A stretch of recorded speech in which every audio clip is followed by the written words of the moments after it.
أعوذ بالله من الشيطان الرجيم بسم الله الرحمن الرحيم يا أيها الذين آمنوا قوا أنفسكم وأهليكم نارا وقودها الناس والحجارة عليها ملائكة غلاظ شداد لا يعصون الله ما أمرهم ويفعلون ما يؤمرون وقال النبي صلى الله عليه وسلم ما من مولود إلا يولد على الفطرة فأبواه يهودانه وينصرانه ويمجسانه رواه البخاري رب اشرح لي صدري ويسر لي أمري واحلل عقدة من لساني يفقهوا قولي اللهم رب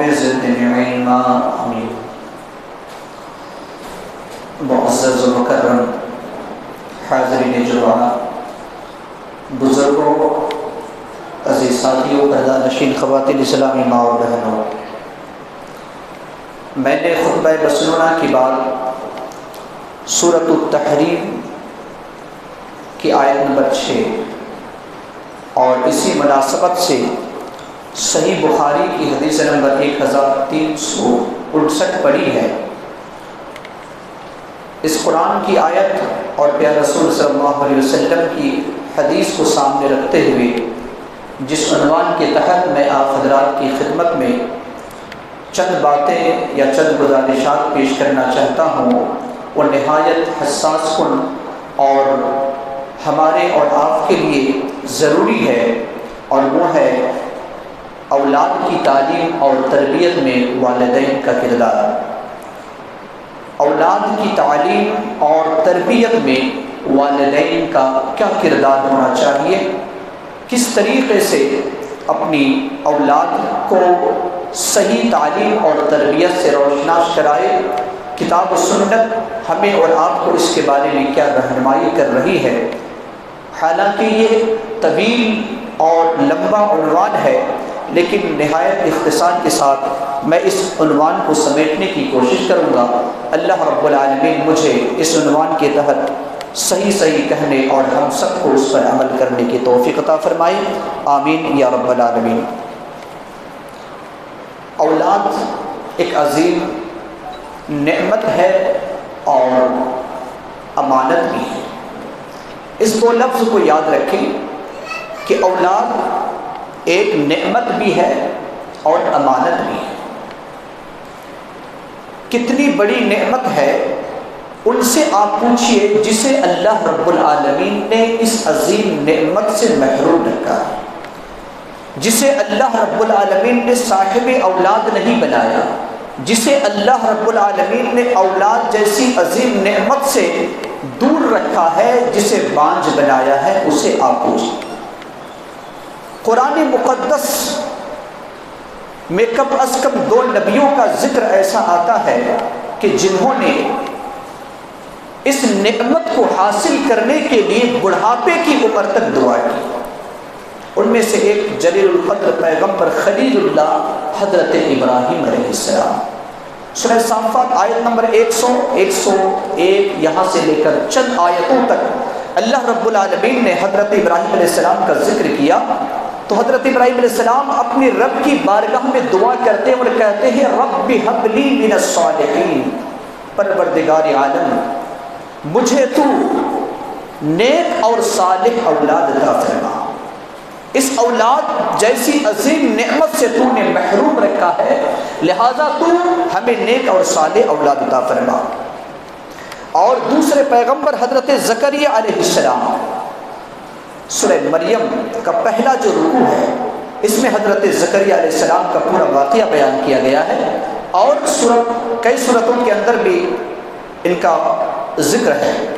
حضرت زکریا علیہ السلام کا ذکر کرتے ہوئے اللہ رب العالمین نے سورہ مریم کی آیت نمبر 3 میں فرمایا کہ حضرت ابراہیم علیہ السلام، حضرت زکریا علیہ السلام اپنے رب سے دعا کرتے ہیں اذ نادى ربه نداء خفيا حضرت زکریا علیہ السلام کس طریقے سے دعا کرتے ہیں، دعا کا انداز دیکھیے، نداء خفیہ، اپنے رب سے دعا کرتے ہیں اور چپکے چپکے دعا کرتے ہیں۔ چپکے چپکے دعا کرنے کی کیا، اس کا کیا مطلب ہے؟ اس لیے کہ دعا کے اگلے حصے ہی میں اس کا جواب ہے۔ کہا قال رب انی وهن العظم منی واشتعل الرأس شیبا ولم اکن بدعائک رب شقیا، اے پروردگار عالم، میری ہڈیاں کمزور ہو گئی ہیں، میرے سر کے بال سفید ہو چکے ہیں، یعنی بڑھاپے کی عمر کو پہنچ گیا ہوں۔ اگلی آیت میں یہ بھی ہے کہ حضرت زکریا علیہ السلام یہ بھی کہہ رہے ہیں کہ میری بیوی بانجھ ہو چکی ہے۔ لفظ عتیہ استعمال کیا گیا ہے۔ کیسے ہو سکتا ہے؟ عتیہ اس لکڑی کو عربی میں کہا جاتا ہے جو بالکل خشک ہو جائے اور جس سے کوئی اور امید نہ ہو کہ اس سے شاخ نکل آئے، اس سے پتے نکلے۔ حضرت زکریا علیہ السلام کہتے ہیں کہ میں بڑھاپے کے انتہا کو پہنچ گیا ہوں، میری ہڈیاں کمزور ہے، میرے بال میں سفیدی آ گئی ہے اور میری بیوی بانجھ ہو چکی ہے، اس لکڑی کی طرح ہو گئی ہے جس لکڑی سے اور کوئی پتا اور کوئی شاخ نہیں نکل سکتے، ایسی میری بیوی کی کیفیت اور حالت ہو چکی ہے۔ اسی وجہ سے حضرت زکریا علیہ السلام چپکے چپکے دعا کر رہے ہیں۔ اگر بہت سارے لوگ اکٹھے رہیں گے یا تو آپ کی آواز باہر تک جائے گی اور عمر اتنی ہو جائے، اگر کہیں کہ اللہ مجھے اولاد دے تو یہ آپ دعا نہیں کر سکتے ہیں۔ لہٰذا حضرت زکریا علیہ السلام چپکے چپکے اس دعا کو اللہ کی بارگاہ میں پیش کرتے ہیں۔ حضرت ابراہیم علیہ السلام کی دعا بھی قبول ہوئی اور اللہ رب العالمین نے کہا کہ فَبَشَّرْنَاهُ بِغُلَامٍ حَلِيمٍ، اے میرے خلیل تو نے مجھ سے نیک اور صالح اولاد کی درخواست کی اور میں نے تجھے بردبار اور نہایت ہوشیار اور چالاک لڑکا عطا کیا۔ حضرت زکریا علیہ السلام نے جب دعا کی تو اللہ رب العالمین نے آسمان سے آواز لگائی اور کہا اِنَّا نُبَشِّرُكَ بِغُلَامٍ اسْمُهُ یحییٰ لَمْ نَجْعَل لَّهُ مِن قَبْلُ سَمِیًّا، کہ اے زکریا تو نے دعا کی، بڑھاپے کی عمر میں ساری ظاہر اسباب ختم ہو چکے تھے، تو نے دعائیں کی اور میں نے تیری دعا کو قبول کر لیا، اور صرف قبول ہی نہیں کیا بلکہ ایک لڑکے کی خوشخبری دی اور اس لڑکے کا نام بھی آسمان سے انتخاب کیا، اس کا نام یحییٰ ہوگا۔ اس سے کیا پتہ چلتا ہے کہ کتنا اللہ رب العالمین نے اس کو عظیم نعمت قرار دیا ہے کہ اللہ رب العالمین کی بارگاہ میں جلیل القدر پیغمبر بھی دعا کر رہے ہیں۔ تو اس عظیم نعمت، اور دوسرے حدیث کے اندر آتا ہے کہ اولاد کیا ہے؟ امانت ہے، اور انسان اس کی امانت اور ذمہ داری کے بارے میں قیامت کے دن سوال کیا جائے گا۔ آئیے ہم اس ضمن میں اس بات کو جاننے کی کوشش کرتے ہیں کہ اسلام ہمیں اس بارے میں کیا رہنمائی کر رہی ہے، اسلام کیا رہنمائی کر رہا ہے، شریعت ہمیں کیا رہنمائی کر رہی ہے، اس کے بارے میں ہم اور آپ جاننے کی کوشش کریں گے۔ تو سب سے پہلی بات یہ ہے کہ ہم جس مذہب کو ماننے والے ہیں اس مذہب کا نام اسلام ہے، اور اللہ کے رسول صلی اللہ علیہ وسلم پر نبوت کا تاج جس لفظ سے رکھا گیا وہ کوئی اور لفظ نہیں تھا، وہ لفظ اقرا تھا۔ یعنی اپنی اولاد کو سب سے پہلے جس چیز کی ضرورت پڑتی ہے وہ تعلیم ہے۔ اللہ رب العالمین نے پہلے یہ نہیں کہا کہ نماز پڑھو، روزہ رکھو، حج، زکوٰۃ، توحید، سنت، حلال، حرام، ان تمام چیزوں کو اللہ رب العالمین نے بعد میں نازل کیا، لیکن نبی صلی اللہ علیہ وسلم کو جس لفظ کے ذریعے سے نبوت کا تاج پہنایا گیا وہ لفظ اقرا تھا۔ اور آج ہندوستان کی حالت یہ ہے مسلمانوں کی، ایک رپورٹ کے مطابق کہ مسلمان 2.8% تعلیم یافتہ ہے۔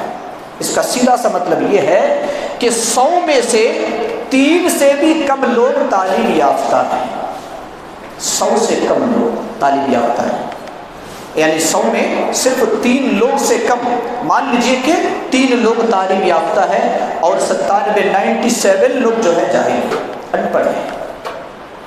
اس مذہب مذہب کی میں بات کر رہا ہوں جس مذہب کو کا پہلا لفظ نبوت کا تاج جس لفظ کے ذریعے سے پہنایا گیا وہ اقرا تھا، اور اس قوم کا حال یہ ہے کہ اس قوم کے لوگ صرف 3% تعلیم یافتہ ہیں اور 97% ان پڑھ اور جاہل ہیں۔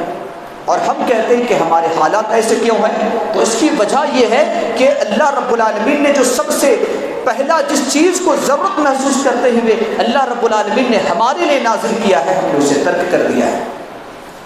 تو سب سے پہلا ہمارا اور آپ کا یہ حق بنتا ہے کہ ہم اپنی اولاد کو صحیح تعلیم اور تربیت سے نوازیں۔ دوسری چیز، اللہ رب العالمین نے بڑی تفصیل کے ساتھ لقمان حکیم کے بارے میں جو سورہ لقمان کے اندر چند نصیحتوں کو بیان کیا ہے، اور اللہ رب العالمین کو اتنی پیاری نصیحت لگی کہ اللہ رب العالمین نے قرآن کے اندر نازل کر دیا، قرآن کے اندر نازل کر دیا۔ ہاں، علم سے متعلق میں اور ایک بات کہنا چاہتا ہوں کہ آج علم کی کمی کی وجہ سے آج ہمارے اندر بھی علم نہیں ہے اور ہماری اولاد کے اندر بھی وہ علم نہیں ہے۔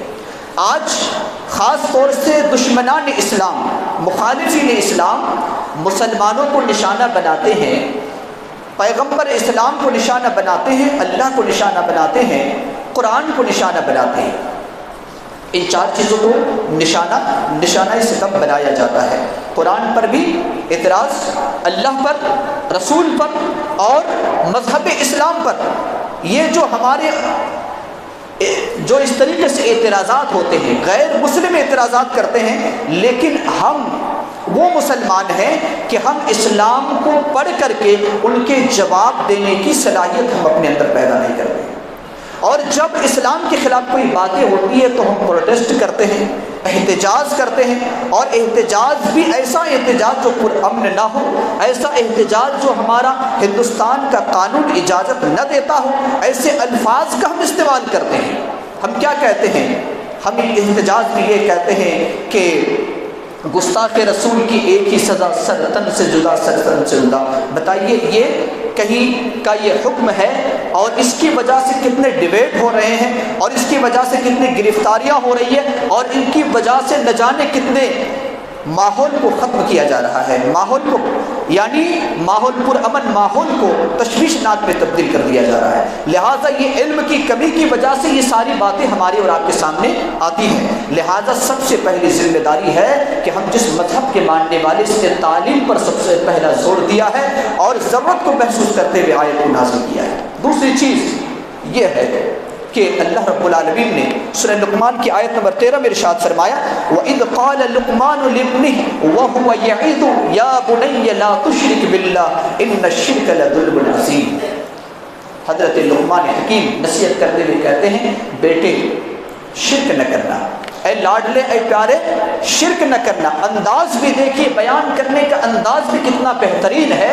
یا بنیہ، بڑے تھے چھوٹے کہہ کر پکار رہی ہیں، اے میرے لاڈلے، اے میرے پیارے، شرک نہ کرنا، کیونکہ شرک عظیم ظلم ہے، بہت بڑا گناہ ہے، ایسا ظلم ہے اللہ رب العالمین نے کہا کہ اس سے بڑھ کر اور کوئی ظلم ہو ہی نہیں سکتا۔ ان الشرک لظلم عظیم۔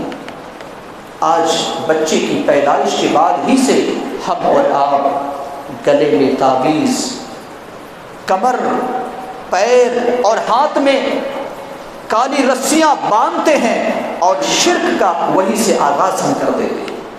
اللہ رب العالمین نے نصیحت کرتے بھی کیا کہا کہ تم شرک نہ کرنا، اور ہم شرک سے آغاز کرتے ہیں۔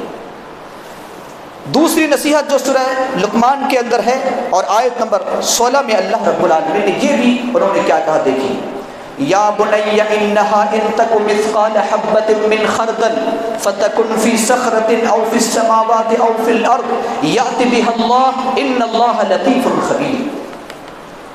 اے میرے پیارے بیٹے، اللہ رب العالمین وہ ہے، چھوٹی سی چھوٹی چیز زمین میں ہو، آسمان پر ہو، پتھر کی چٹان میں ہو، رائی کے دانے کے برابر ہو، اللہ رب العالمین اسے ضرور حاصل کرے گا، کیونکہ یہ اللہ رب العالمین باریک سی باریک چیزوں کی خبر رکھنے والا ہے۔ لقمان حکیم اپنے بیٹے کے دل کے اندر اللہ کا خوف بیٹھا رہے ہیں۔ ہم کیا بیٹھاتے ہیں؟ اگر ہمارا اور آپ کا بچہ روتا ہے تو بلی اور کتے کا خوف اپنے سینے کے اندر بیٹھاتے ہیں. ذرا بتائیے جس دل میں بلی اور چوہے کا اور کتے کا خوف بیٹھ جائے وہ دل اللہ کے ڈر سے خالی ہو جاتا ہے. اور جب اللہ کے ڈر سے وہ دل خالی ہو جائے تو پھر وہ اللہ سے نہیں ڈرتا ہے، ساری دنیا سے ڈرتا ہے. لیکن یاد رکھیں کہ مسلمان کبھی خوف زدہ نہیں ہوتا، مسلمان بزدل نہیں ہوتا. مسلمان اگر ڈرتا ہے تو صرف اللہ رب العالمین سے ڈرتا ہے. اور ہمارے اسلاف نے بہت ساری قربانیاں پیش کر کے بتلا دی ہے کہ مسلمان اگر کسی اور سے ڈرنے والا ہے تو وہ ایک ہی ذات ہے اور وہ ہے رب العالمین کی ذات. آج ہم اپنے بچوں کی ذہن سازی کس طریقے سے کرتے، کتے اور بلی سے ڈرا کر کرتے ہیں. لیکن لقمان حکیم کیا کہتے ہیں کہ بیٹا اللہ سے ڈرنا، کیونکہ چھوٹی سی چھوٹی نیکیوں کو بھی وہ اللہ حاضر کرے گا قیامت کے دن، چھوٹی سی چھوٹی برائی کو بھی اللہ رب العالمین حاضر کرے گا قیامت کے دن. لہٰذا تم اس اللہ سے ڈرتے رہنا. لہٰذا تیسری نصیحت یہ ہے کہ ہم اپنے اولاد کے دلوں میں اللہ کا خوف بیٹھائیں، اور اس سے پہلے کہ ہم اپنے اولاد کے دلوں میں بیٹھائیں ہم اپنے دل میں بیٹھائیں. اور یہ ساری نصیحتیں صرف اولاد ہی کے لیے نہیں بلکہ پہلے والدین کے لیے ہے، کیونکہ والدین ہی کے نقش قدم پر اولاد چلنے والی ہے. آپ یہ نہ کہیں کہ ہم کہیں خود اپنی اولاد کو ایک بات کی نصیحت کریں اور ہم اس کے خلاف عمل کریں، تو ایسا عمل کارگر ثابت نہیں ہو سکتا. اللہ رب العالمین نے لقمان حکیم کی اور مزید نصیحت کو بیان کرتے ہوئے آیت نمبر 17 میں اللہ رب العالمین نے فرمایا یا بنی اقیم الصلاۃ وأمر بالمعروف وانہ عن المنکر واصبر علی ما اصابک ان ذلک من عزم الامور. اے میرے پیارے، نماز قائم کرنا، بھلائی کا حکم کرنا، برائی سے روکنا اور صبر کرنا. یقیناً صبر کرنا، صبر کرنے والا یعنی صبر بہت ہی ہمت والے کا کام ہے. لقمان حکیم نے اس آیت مبارکہ میں سب سے پہلے نماز کی نصیحت کی. کہا کہ اقیم الصلاۃ، اے میرے لاڈلے نماز کو ادا کرنا، نماز کو قائم کرنا. ہماری بھی ذمہ داری ہے کہ ہم خود نماز کو ادا کریں، اپنی اولاد کو مسجد تک لے کر جائیں. اللہ رب العالمین نے یہ بھی کہا لقمان حکیم کے اس بیان کو کرتے ہوئے کہ وَأَمُرْ بِالْمَعْرُوفِ وَانْهَ عَنِ الْمُنْكَرِ، بھلائی کا حکم کرنا، برائی سے روکنا. لہٰذا اپنی اولاد کو اس بات کی نصیحت کرنا ہے کہ ہم اور آپ اپنی اولاد کو یہ نصیحت کریں کہ تم اس طریقے سے بھلائی کے کام کا حکم کرو اور برائی سے روکو. اپنے دوستوں میں، اپنے ساتھیوں میں اور اپنے ہم نشینوں میں، اپنے احباب میں تم بھلائی کا حکم کرنا، برائی سے روکنا. اور بھلائی اور برائی کرتے ہوئے بہت ساری مصیبتیں بھی آئیں گی، کئی تکلیفیں ابھی آئیں گی. لہٰذا تم ایسی صورت میں صبر کے دامن کو تھام کر رکھنا. آج صبر نہیں ہے، ہمارے نوجوانوں میں صبر نہیں ہے. احتجاج کرنے کے لیے آپ نکال دیجیے، اجازت دے دیجیے، کچھ نہ کچھ نقصان کر کے جتنا فائدہ نہیں ہوگا اس سے کہیں زیادہ نقصان. کیوں؟ اس وجہ سے کہ صبر اس کے اندر نہیں. صبر کرنے کی تلقین لقمان حکیم اپنی اولاد کو کر رہے ہیں، اور اتنی پیاری نصیحت ہے کہ اللہ رب العالمین نے اپنی کتاب کے اندر نازل کر دی. اللہ کے رسول صلی اللہ علیہ وسلم بھی فرماتے ہیں کہ مروا اولادکم بالصلاۃ وهم ابناء 7 سنین واضربوهم علیہا وهم ابناء 10 سنین. یعنی اپنی اولاد کو نماز کا حکم کرو جبکہ اس کی عمر 7 سال ہو جائے، اور نماز نہ پڑھنے پر مارو جبکہ اس کی عمر 10 سال کی ہو جائے. لہٰذا ہماری اور آپ کی ذمہ داری ہے کہ 7 سال سے 10 سال کی جو عمر ہوتی ہے اپنی اولاد کو نماز کی درستگی، نماز کے فرائض، واجبات، سنت اور مستحب اور ان کے اندر جو دعائیں ہیں یہ تمام دعائیں سیکھنے کی عمر ہوتی ہے. اور یہ 3 سالہ کی جو مدت ہوتی ہے اہم مدت ہوتی ہے، اور ان 3 سالہ کے اندر ہماری اولاد اگر ہم محنت کریں تو اور پھر اس کی جو نماز ہوگی انشاءاللہ وہ نماز محمدی بن جائے گی، اور یہ نماز کو کبھی چھوڑ نہیں سکتی ہے. نماز کی محبت اس کے درمیان بیٹھ جائے گی. اللہ رب العالمین نے لقمان حکیم کی مزید نصیحت کو آگے فرماتے ہوئے فرمایا کہ ولا تصعر خدک للناس ولا تمشی فی الارض مرحا ان اللہ لا يحب كل مختال فخور۔ اے میرے بیٹے، تم اپنے چہرہ کو مت پھلانا۔ یہاں پر اخلاق کی تعلیم دے رہے ہیں، اخلاق کی تعلیم دے رہے ہیں کہ جب ایک دوسرے سے ملنے کے لیے جاؤ تو اپنے چہرہ کو، اپنے گال کو مت پھلاؤ۔ ولا تصعر خدک للناس، پہلی نصیحت۔ دوسری ہے ولا تمشی فی الارض مرحا، زمین پر اکڑ کر، اترا کر، تکبر اور غرور کرتے ہوئے مت چلو۔ آج ہماری اولاد کے اندر یہ ساری چیزیں موجود ہیں۔ بات کرنے کا سلیقہ نہیں، چہرہ ایک کے سامنے دوسرے کے سامنے کس طریقے سے رکھے اس کا سلیقہ نہیں۔ جب زمین پر چلتے ہیں تو اتنے اترا کر چلتے ہیں، اکڑ کر چلتے ہیں۔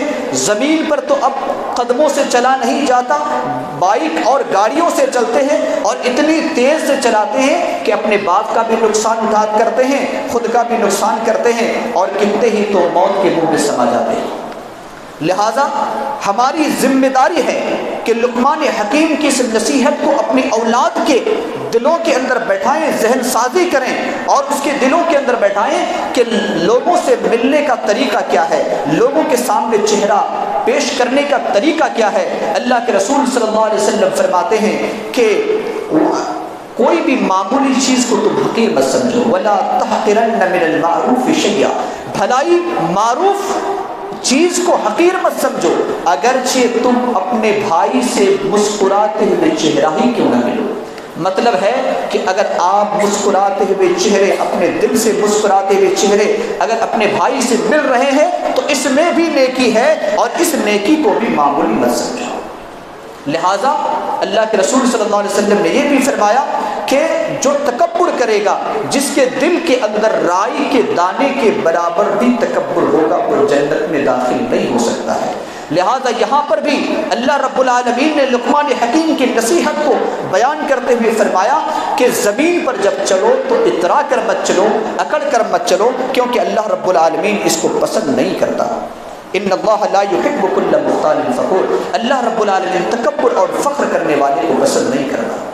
اللہ رب العالمین نے جہاں مومن کے بہترین صفتوں کو سورہ فرقان کے اندر بیان کیا ہے، وہاں اس بات کو بھی اللہ رب العالمین نے فرمایا وَعِبَادُ الرَّحْمَنِ الَّذِينَ يَمْشُونَ عَلَى الْأَرْضِ هَوْنًا، عاجزی اور انکساری کے ساتھ زمین پر چلتے ہیں، اترا کر اور اکڑ کر نہیں چلتے۔ اللہ رب العالمین نے اگلی آیت میں یعنی آیت نمبر 19 میں جو آخری دو نصیحتیں ہیں، ان دونوں نصیحتوں کو بیان کیا اور کہا وَاقْصِدْ فِي مَشْيِكَ وَاغْضُضْ مِنْ صَوْتِكَ إِنَّ أَنْكَرَ الْأَصْوَاتِ لَصَوْتُ الْحَمِيرِ۔ اے میرے بیٹے، تم میانہ روی اختیار کرنا، درمیانہ چال چلنا، نہ تیزی سے نہ ہی آہستہ سے، بلکہ درمیانہ چال چلنا۔ اور پھر کیا کہا؟ یہ بھی کہا کہ وَاغْضُضْ مِنْ صَوْتِكَ، اپنی آواز کو پست رکھنا، دھیمی آواز سے لوگوں کے سامنے باتیں کرنا، یہ سارے اخلاقیات میں سے ہیں۔ لقمان حکیم اپنے اولاد کو بہترین اخلاق کی تعلیم دے رہے ہیں کہ اپنی آواز کو پست رکھنا، اور کیا کہا ان انکر الاصوات لصوت الحمیر، بدترین آوازوں میں گدھے کی آواز ہے۔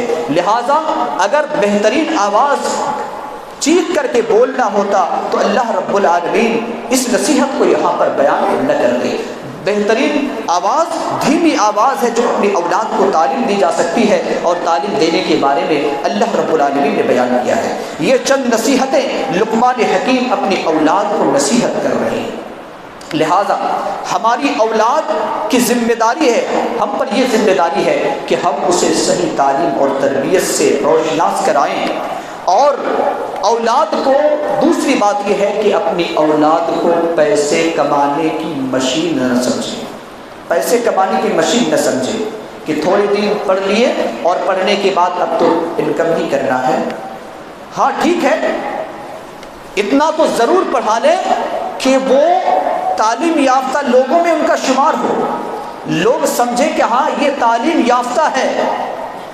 جب سروے کرنے کے لیے آئے، جب رپورٹنگ کرنے کے لیے آئے تو اس کا نام تعلیم یافتہ لوگ میں ہو۔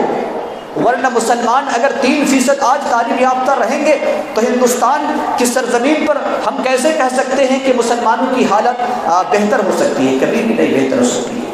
لہذا پیسے کمانے کی مشین نہ سمجھیں، بلکہ اولاد ایک نعمت ہے اور اولاد ایک امانت بھی ہے، اور اس امانت کے بارے میں بروز قیامت اللہ رب العالمین سوال کرے گا کہ تمہیں جو ہم نے بہترین نعمت سے نوازا تھا، ان بانج سے پوچھو جس کو اللہ رب العالمین نے صاحب اولاد نہیں بنایا ہے کہ کتنی عظیم نعمت ہے۔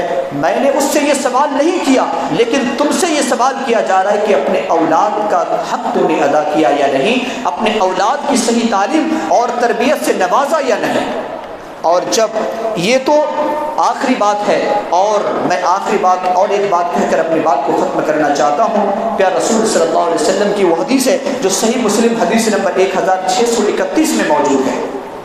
اللہ کے رسول صلی اللہ علیہ وسلم فرماتے ہیں کہ اذا مات الانسان انقطع عنه عمله الا من ثلاث صدقۃ جاریہ او علم ينتفع به او ولد صالح يدعو له۔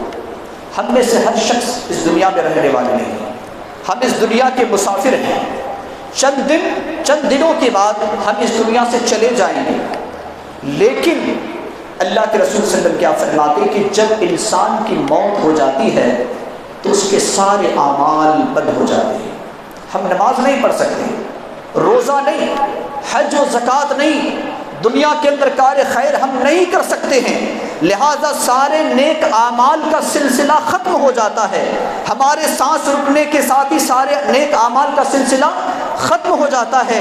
پیارے رسول صلی اللہ علیہ وسلم پر قربان جائیے کہ 3 ایسے اعمال ہیں جو قیامت کے دن تک، جب تک قیامت قائم نہ ہوگی، جس دن سورج مشرق کے علاوہ مغرب سے طلوع نہ ہوگا، جس دن جب تک زمین اپنی جگہ پر برقرار رہے گی، آسمان اور چاند اور ستارے اپنی جگہ پر برقرار رہیں گے، ہماری نیکی کا سلسلہ بھی برقرار رہے گا۔ 3 اعمال اللہ کے رسول صلی اللہ علیہ وسلم نے فرمایا، اور ان میں سے پہلا عمل یہ ہے صدقۃ جاریہ، جاری رہنے والا صدقہ، ایک ایسا صدقہ جو جاری رہنے والا ہو۔ مثال کے طور پر آپ نے مسجد تعمیر کی، یہ مسجد جب تک رہے گی تب تک اس میں عبادت ہوگی، درس قرآن، درس حدیث ہوگا، اور آپ کو اس کی جو نیکی ہے اس وقت تک پہنچتی رہے گی۔ آپ نے ایک درخت لگایا، پانی کا انتظام کیا، سڑک بنوائی جس سے عوام کو یا کسی بھی مخلوق کو فائدہ پہنچ رہا ہو، یقیناً یہ صدقہ جاریہ میں ہے۔ یہ اس وقت تک آپ کو نیکی پہنچتی رہے گی جب تک مخلوق فائدہ اٹھاتی رہے گی، پہلی چیز۔ دوسری چیز ہے اور علم ينتفع به، یعنی وہ علم جس کے ذریعے سے فائدہ حاصل کیا جائے۔ آپ نے قرآن کا علم حاصل کیا اور آپ نے اپنی اولاد کو سکھایا، آپ اپنی اولاد کو اس طریقے سے، یا آپ اپنے دوست کو، ان کا دوست ان کے دوست کو، یہ جو سلسلہ قیامت تک چلتا رہے گا، اس کے بھی نیکی کے آپ مستحق رہیں گے، یہ کبھی ختم ہونے والا اجر نہیں ہے۔ اور تیسری اور آخری جو اس عنوان سے متعلق ہے، او ولد صالح يدعو له، یعنی نیک اور صالح اولاد جو والدین کے حق میں دعا کرے۔ کیا ہم اپنی اولاد کو اس قابل بنا سکے ہیں، بنا پائے ہیں کہ اپنے ہاتھ کو 2 رکعت نماز پڑھ کر کے ہمارا جب انتقال ہو جائے یہ کہے رب ارحمہما کما ربیانی صغیرا، پروردگار عالم میرے والدین نے مجھے بچپنے میں بڑے ہی پیار اور لاڈ سے پالا تھا، اے اللہ ہر پریشانی کو اس نے جھیلا تھا، اے اللہ مجھے اچھے بستر پر سلایا تھا، خود بھیگے ہوئے بستر پر سوئی ہوئی تھی، میرے باپ اپنے میرے گھر کا جس طریقے سے سایہ دار درخت ہوا کرتا ہے اس طریقے سے انہوں نے پسینہ بہا کر کے میرے ساری ضروریات کو انہوں نے پوری کیا تھا، اے اللہ آج ہمارے درمیان نہیں ہے، اے اللہ تیرے حوالے ہو چکے ہیں، قبر میں ہے، اے اللہ ہم نہیں جانتے، اے اللہ تو اس پر رحم فرما دے۔ کیا اپنی اولاد کو ہم نے اتنے قابل بنایا ہے؟ کیا ہم نے اپنی اولاد کو اتنے قابل بنایا ہے کہ جب ہم مر جائیں گے تو ہماری اولاد ہمیں غسل دے دے؟ کیا ہم اتنے قابل بنایا ہے اپنی اولاد کو کہ ہمارے اب اپنی اولاد ہمارا کفن پہنائے، کہ ہم اتنے قابل بنائے ہیں کہ ہماری اولاد ہمارے سامنے نماز جنازہ پڑھے۔ ٹھیکیدار مولویوں سے کب تک نماز جنازہ پڑھوائیں گے؟ وہ تو اللہم اغفر لحینا و میتنا کہیں گے، اس کا دماغ تو کہیں اور رہے گا۔ آپ کی جس پر مصیبت پڑتی ہے وہ دل سے دعا کرتی ہے، وہ اولاد دل سے دعا کرتی ہے۔ جب اولاد کو آپ اس قابل بنائیں گے تو وہ دعا ضرور کرے گی اولاد اللہم اغفر لحینا، اس کا تعلق براہ راست اللہ رب العالمین سے رہے گا، اور یہ دل سے جو دعا نکلے گی اللہ رب العالمین تک پہنچے گی۔ اللہ رب العالمین آپ پر رحم کرے گا، ہم پر رحم کرے گا کہ ہم نے اپنی اولاد کو اس قابل بنایا ہے کہ مرنے کے بعد اپنی اولاد کو بھی یہ تعلیم دے کہ بیٹا میں نے جس کی وجہ سے دنیا کو دیکھا ہے وہ تیرا دادا تھا، وہ تیری دادی تھی، اس کے حق میں تم بھی دعا کرنا کہ ہم نے اس قابل بنایا ہے۔